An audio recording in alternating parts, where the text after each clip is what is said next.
दोस्तों आज मैं बात करूंगा एक ऐसे कल्ट क्लासिक मूवी के बारे में जिसको आप सभी जानते हैं और बात करूंगा उसके पहले पार्ट की और बात करूंगा तीसरे पार्ट की जो हम सभी के बीच में आने वाला है। मतलब कहीं ना कहीं हम आज ओल्ड वर्सेस न्यू 19-20 के फर्क के बारे में बात करेंगे।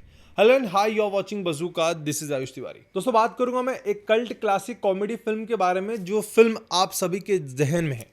और इस फिल्म के एक्टर्स की बात करूं तो आपको नाम लेते ही पहचान जाएंगे वो कौन है। मैं बात कर रहा हूं 2000 में आई 31 मार्च को फिल्म हेरा फेरी की। अब देखिए हेरा फेरी बोलते ही कहीं ना कहीं आपके चेहरे पर मुस्कुराहट आ गई।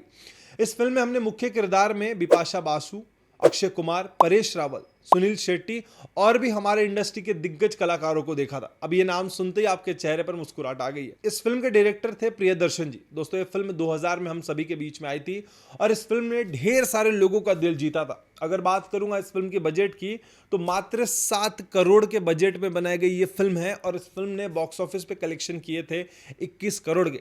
अब आप सोचेंगे दोस्तों, हमारा हिंदी सिनेमा 600 करोड़ से भी ज़्यादा नंबर पर फिल्म बना चुका है। मतलब कहीं ना कहीं 600 करोड़ के आंकड़े से भी ज़्यादा के संख्या में ये फिल्म बनी है। अब आप सोचेंगे 600 करोड़ में क्या बात करो दोस्तों, ये है कि हमारे हिंदी सिनेमा का जो फिल्मों का बजट है वो 600 करोड़ से भी ज़्यादा का है। इतना उन लोगों ने पैसा खर्च कर दिया फिल्मों पे, लेकिन रिजल्ट जीरो। और रिजल्ट क्या है वो हम सभी के बीच में, मैं फिल्म का नाम नहीं लेना चाहूंगा।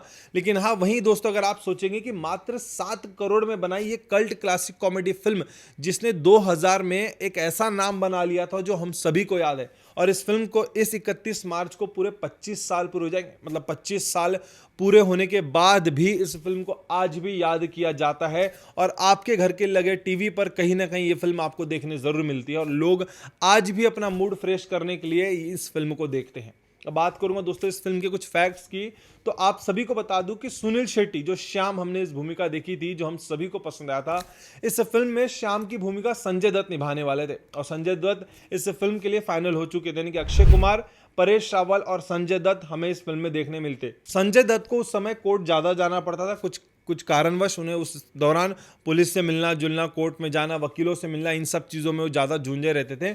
इसके कारण वो फिल्म की शूटिंग पर ज़्यादा टाइम नहीं दे पाते थे, इसलिए संजय दत्त ने इस फिल्म को रिजेक्ट किया और उन्होंने ही सुनील शेट्टी को इस फिल्म के लिए रिकमेंडेड किया। डायरेक्टर को, प्रियदर्शन जी को, सुनील शेट्टी से संजय दत्त ने मिलाया कि कहा कि मैं नहीं आ सकता, आप सुनील शेट्टी को कास्ट कीजिए, ये तीनों की जोड़ी सुपर डुपर हिट रहेगी। और फिर श्याम की भूमिका के लिए सुनील शेट्टी को लिया गया। और दोस्तों श्याम की भूमिका सुनील शेट्टी ने कैसी निभाई ये हम सभी जानते हैं। वहीं करियर पर उतार चढ़ाव आने के कारण अक्षय कुमार ने प्रियदर्शन जी से हाथ जोड़कर विनती की थी कि प्लीज मुझे इस फिल्म में किरदार में कास्ट कर लीजिए, क्योंकि मेरी एक्शन फिल्म इतनी हो गई है कि अब लोगों को मैं एज एन एक्शन हीरो पसंद नहीं आ रहा हूं। तो मैं रिक्वेस्ट करूंगा आपसे प्रियदर्शन जी कि प्लीज आप मुझे इस फिल्म में कास्ट कर लीजिए एक कॉमेडी रोल के लिए। वहीं परेश रावल भी इंडस्ट्री के एक ऐसे विलेन बन चुके थे जिससे खौफनाक बातें याद आती थी हमें, लेकिन उन्होंने सोचा कि इस फिल्म से मैं कॉमेडी किरदार से शुरुआत करता हूं, लेट्स सी क्या कुछ हो जाए। और वहां से बाबूराव इस किरदार को इतना प्यार मिला कि आप जानते हैं, और वहां से परेश रावल ने कॉमेडी अंदर एंट्री कर दी। क्या अब उन्होंने कहा कि भाई मैं कॉमेडी फिल्में करूंगा,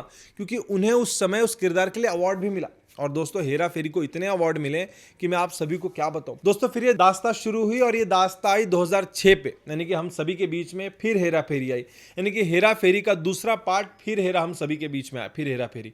और ये भी पार्ट लोगों को बेहद ज्यादा पसंद आया, इस फिल्म को ढेर सारी तारीफें मिली। और इस बार डायरेक्टर थोड़े चेंज हो गए, जिनका नाम है नीरज वोरा। यानी कि पहले फिल्म के डायरेक्टर थे प्रियदर्शन और दूसरे के थे नीरज जी। अब डायरेक्टर यहाँ पे चेंज हो गए, कहानी थोड़ी बहुत चेंज हो गई, लेकिन हाँ दोस्तों हिंदी सिनेमा उस समय अपनी कहानियों पर इतना ध्यान दे रहा था कि वो अपनी फिल्म की फ्रेंचाइजी पार्ट्स को डूबने नहीं देता था, अपने सीक्वल्स को डूबने नहीं देता था, वो उसे तुरंत वहां से उठा लिया करता था।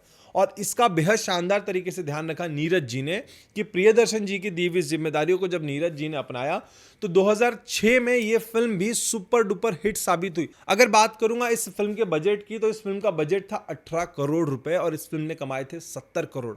यानी कि सोचिए दोस्तों, पहली फिल्म बनी 7 करोड़ में, कमाए 21 करोड़, जो सुपर डुपर हिट साबित हुई उस टाइम पे। फिर एक फिल्म हम सभी के बीच में आई, फिर हेरा फेरी 2, जिसमें हमें पता चला कि भाई इस फिल्म का बजट है 18 करोड़ और फिल्म कमाती है 70 करोड़। मतलब दोनों फिल्मों ने ढेर सारी कमाई की और ढेर सारी खुशियां भी पाई हम सभी के बीच में। अगर बात करूंगा फिर हेरा फेरी की अगर एक अननोन फैक्ट की, तो आप सभी को बता दूं इस फिल्म में जो हमने देखा था एक अनुराधा कैरेक्टर जो हम सभी को पसंद आया था, जिन्होंने निभाया था बिपाशा बासु ने। अब आपको पता चलेगा दोस्तों कि इस फिल्म में जो आवाज़ आप सुनेंगे बिपाशा बासु की, वो उनकी नहीं है, एक डबिंग आर्टिस्ट ने उस आवाज़ को डब किया था। और इस बात की जानकारी बिपाशा बासु को नहीं थी कि मेरी इस फिल्म में आवाज़ नहीं रहने वाली, आवाज़ कोई और आर्टिस्ट डब करा। अब उसका क्या कारण था ये अब तक सामने नहीं आया, लेकिन हाँ, इस फिल्म में जो आपने बिपाशा बासु की आवाज सुनी थी वो उनकी रियल नहीं थी। और एक फैक्ट आपको बता दो दोस्तों, 2000 में जो फिल्म आई थी हेरा फेरी, ये रामजी राव स्पीकिंग एक मलयालम फिल्म का रीमेक था। 1988 में एक मलयालम फिल्म आई थी रामजी राव स्पीकिंग, ये इस फिल्म का उठाकर रीमेक बनाया था प्रियदर्शन जी ने। हूबहू मिलती जुलती फिल्म है, लेकिन दोस्तों रीमेक का हाल हमेशा हमने देखा है बुरा ही हुआ और फिल्म पिटी है। लेकिन ये एक ऐसी फिल्म थी रीमेक के बाद भी सुपर डुपर हिट साबित हुई और मलयालम फिल्म जो रामजी राव स्पीकिंग थी उसको भी पीछे छोड़ दी। वहीं अगर बात करूंगा इस फिल्म की, फिर हेरा फेरी एक ऐसी फिल्म से इंस्पायर है और वहीं से उठाए गए कुछ इसके चंक्स है, कुछ उठाए गए प्लॉट्स है। अगर प्लॉट्स की वाइज बात करूं तो ये फिर हेरा फेरी जो प्लॉट्स उठाए गए वो उठाए गए हैं lock stock and two smoking barrels. दोस्तों इस फिल्म से उठाए गए प्लॉट्स है जो आप सभी को इस फिल्म के अंदर में देखेंगे। और इस फिल्म के अंदर में जो सबसे इंटरेस्टिंग पार्ट है जहां से फिल्म उठती है वो है सर्कस। जी हाँ, जहां पे सर्कस का सीन हम सभी देखते हैं और ये सर्कस का सीन चार्ली चैपलिन की फिल्म द सर्कस से उठाया गया है, वहां से इंस्पायर करके वहां से इसके प्लॉट्स उठाए गए और डिजाइन किया गया। ये दोनों फिल्म एक 2000 में आई और 2006 में आई, दोनों फिल्म सुपर डुपर हिट साबित हुई, अच्छे खासे बॉक्स ऑफिस कलेक्शन बनाए और टीवी पर भी ये फिल्म बेहद चली। अब दोस्तों इस फिल्म की अनाउंसमेंट हुई थी 2016 में 25 अगस्त को, हम सभी को हेरा फेरी 3 देखने मिलेगी। हेरा फेरी 3 देखने मिलेगी जब पता चला तो इस फिल्म को डायरेक्ट करेंगे पहले और दूसरे डायरेक्टर दोनों मिलके, यानी कि प्रियदर्शन जी और नीरज जी, ये दोनों मिलके इस फिल्म को डायरेक्ट करेंगे और हम सभी के बीच में 2016 25 अगस्त को लेकर आएंगे। लेकिन कुछ कारणवश ये फिल्म आगे नहीं बढ़ पाई और फिर अनाउंसमेंट हुई कि अब ये फिल्म 2025 को हम सभी को देखने मिलेगी। अब अगर बात करूं ओल्ड वर्सेस न्यू तरीके से, तो दोस्तों देखिए एक इतनी अच्छी फिल्म जो 2000 में और 2006 में सुपर डुपर हिट साबित हुई, उसको हमारा हिंदी सिनेमा किस तरीके से कचरे में डुबाना चाहता है। सबसे पहले आप सभी को बता दूं दोस्तों कि राम, श्याम और बाबूराव ये 3 ऐसी जोड़ी है जिसको ऑडियंस तीसरे के 1000 पार्ट में भी देखना चाहती है। लेकिन हिंदी सिनेमा ने फिर नए गड़बड़ की, जिस तरीके से धमाल को गोलमाल कर दिया और गोलमाल को धमाल कर दिया, वैसी हेरा फेरी को पूरी तरीके से बर्बाद करने की तैयारी कर दी, ऐसा ऑडियंस को लगा। क्योंकि भाई जो श्याम किरदार है सुनील शेट्टी का वो हमको पसंद है, बाबूराव पसंद है, लेकिन राजू का जो एक नया अंदाज हमने देखा था वो ऑडियंस को पसंद है। अब भाई राजू की जगह कार्तिक आर्यन आएंगे। भूल भुलैया का हाल खराब करके जब पता चला कि अब हेरा फेरी का भी हाल खराब होगा तो दर्शक नाराज हो गए और डंके पीटने लगे। और यहां से फिर मेकर्स ने बताया कि अब इस फिल्म में जॉन अब्राहम और अभिषेक बच्चन भी होंगे और ऑडियंस नाराज हो गई।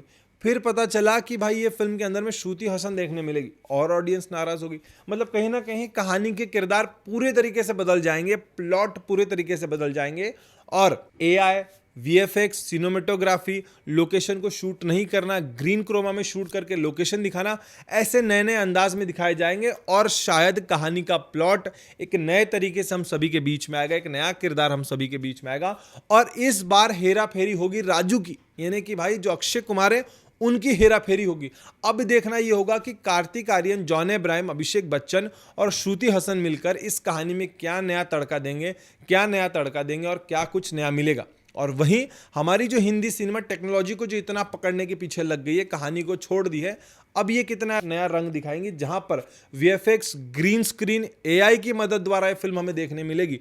अब सब कुछ नया होगा, नई कहानी होगी, नए एक्टर्स होंगे, नया प्लॉट होगा, सिर्फ और सिर्फ बाबूराव और श्याम इस कहानी में होंगे। अब देखना ही होगा कि फिल्म की जब फाइनल अनाउंसमेंट होगी तो कितना कचरा होगा। मतलब हेरा फेरी 3 जो हम सबके इमोशंस है, हम सबका प्यार है और जिसका ऑडियंस बेसब्री से इंतजार कर रही है, उसका किस तरीके से बुरा हाल होगा कि अच्छा हाल होगा, ये ऑडियंस देखने के लिए अभी भी इंतजार कर रही है। लेकिन हेरा फेरी 3 के जितने भी अनाउंसमेंट हम सभी तक आए हैं, उन सभी अनाउंसमेंट से ऑडियंस नाराज है और खुश नहीं है। वो चाहती है इन तीनों को एक साथ देखना, एक नई कहानी और नए प्लॉट्स को नए अंदाज में देखने के लिए। लेट्स सी कि हेरा फेरी 3 की जो अनाउंसमेंट है उससे ऑडियंस नाराज हुई, क्या पता 2025 में एक नया आरंभ, एक नया शुभारंभ हो जाए, जिससे हमें एक नई प्लॉट, एक नई कहानी और सब कुछ वैसा ही सुनने मिले जो हमने 2000 और 2006 में हेरा फेरी और हेरा फेरी 3 के लिए सुनने मिला था। लेकिन आप दोस्तों मुझे जरूर बताकर जाइएगा कमेंट सेक्शन में कि हेरा फेरी 3 में आप कौन से एक्टर को इस बार देखना चाहते हैं। दोस्तों ऐसे ही वीडियोस को देखते रहने के लिए please like, share and subscribe to bazooka.